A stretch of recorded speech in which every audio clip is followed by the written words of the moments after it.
Ayan guys, magigisa po tayo ng gulay. Ayan, napakasarap po niyan. Ginisang gulay po at sasawagan po natin ng suso. Ayan.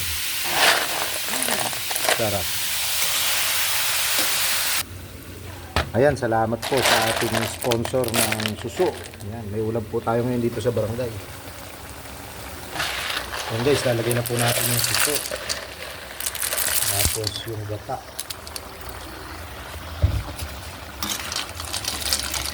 Yan, si Kagawad ang nagluluto.